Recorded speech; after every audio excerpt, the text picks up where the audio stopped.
Ed Graves with Energy Improvements. Today I'd like to show you our heat box demonstration. They say a picture is worth 1,000 words, and that's what this heat box demonstration does.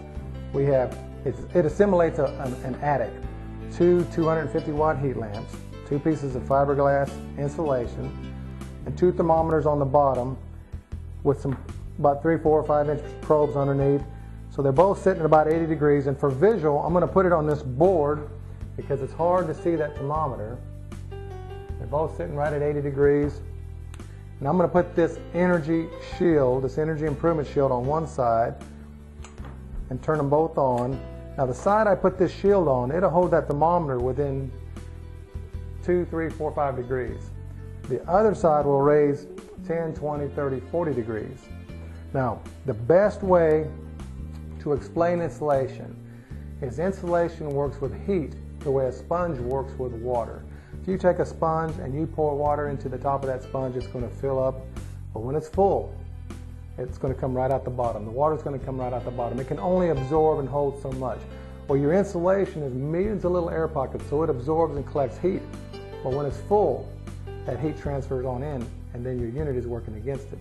And they call this radiant barrier because it bars the radiant heat from transferring in and out of the insulation. Now your heat transfers three ways: conduction, convection, and radiation.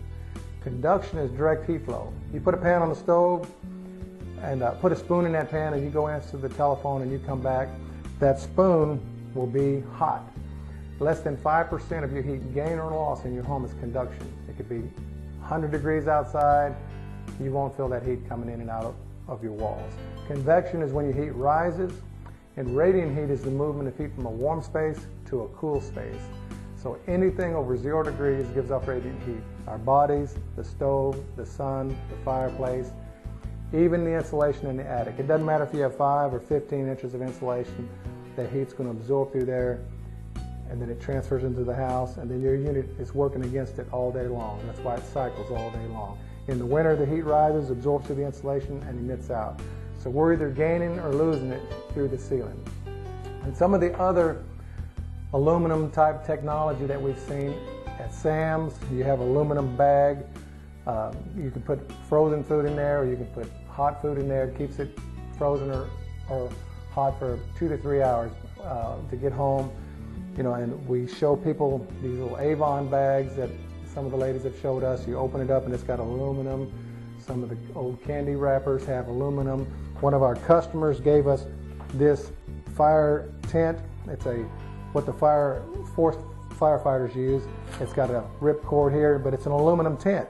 This has saved many lives, firefighters' lives, if they pull that and they get down inside that tent in the middle of a fire, and it saved many lives.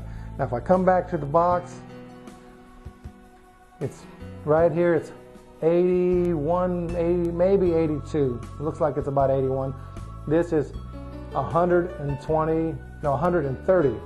So this is 130, and this is raised maybe 2 degrees. So we got 2 degrees here, and we have a 50-degree difference over here. So I can take this off. I can take this off in 130 degrees. Within seconds, that heat dissipates out, because this is a pure aluminum energy shield. This is 31.8 pounds per 1,000 square feet. There's not anything that comes close to the quality and durability of this product. There's a lifetime warranty. If you would like a free sample, call us at 800-256-5867. Go to our website, energyimprovements.net. We have some other informational videos. If you'd like a free consultation, we can help you with that too.